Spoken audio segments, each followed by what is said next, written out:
একদিকে হলো স্কুল বন্ধ করে দেওয়ার চেষ্টা, আরেকদিকে বিদ্যাজ্যোতির নামে চালু স্কুল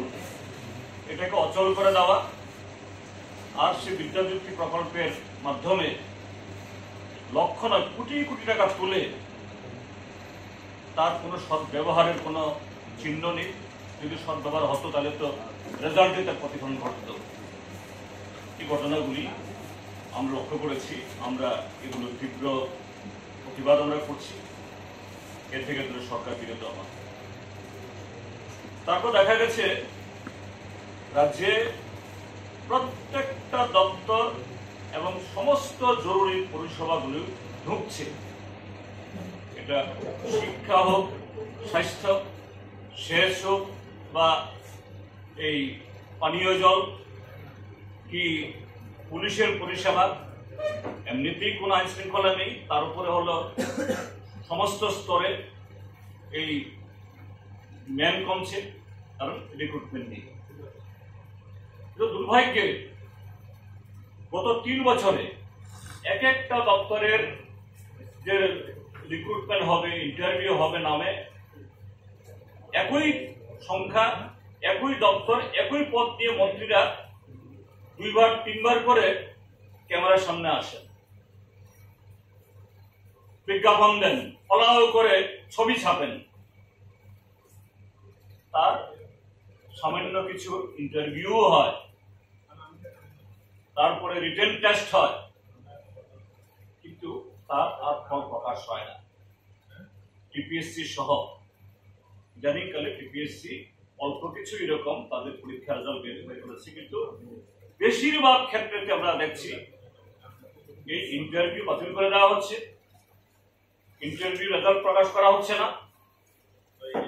এবং কোনো কোনো ক্ষেত্রে এই সমস্ত পার্মানেন্ট পদের এগেনস্টে টেম্পোরারি পোস্ট ক্রিয়েট করে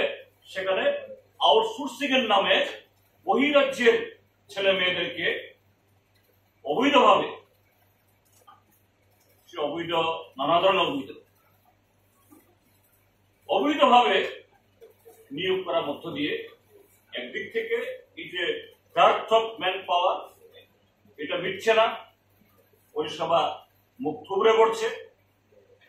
আরেকদিকে হলো ঘোটালা, আর সবচেয়ে বড় হলো রাজ্যের যে বেকার সমস্যা। সারা দেশের মধ্যে centre for monitoring of Indian economy তাদের যে প্রকাশিত তথ্য, হরিয়ানার পর ত্রিপুরার যে highest number of unemployment, highest percentage of unemployment, আর এই যদি গভর্নমেন্ট অ্যাটিটিউড হয় তাহলে বেকারদের ভবিষ্যৎ নিয়ে তাচ্ছিল্য যেন সরকারের কাছে এটা জলবাদ হয়ে গেছে। আমরা এর তীব্র প্রতিবাদ করছি, এবং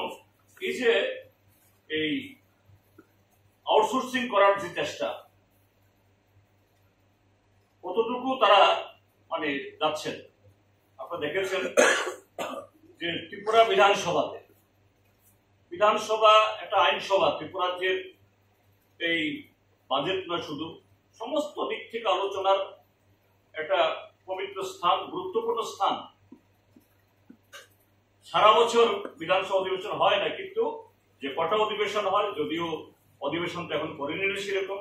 তারপরও তার প্রত্যেকটা শাখা প্রশাখায় প্রয়োজনীয় লোক থাকা দরকার। তার জন্য অ্যাডভার্টাইজমেন্ট হয়েছিল কদিন আগে, এই সাম্প্রতিককালে এটাও ক্যান্সেল করে দেওয়া হয়েছে, এবং শোনা যাচ্ছে এখন 35-40 জন এরকম আউটসোর্সিং এর লোক নেওয়া হবে, অর্থাৎ ব্যাকডোর দিয়ে, পেছনে দরজা দিয়ে তাদেরকে ঢুকিয়ে যে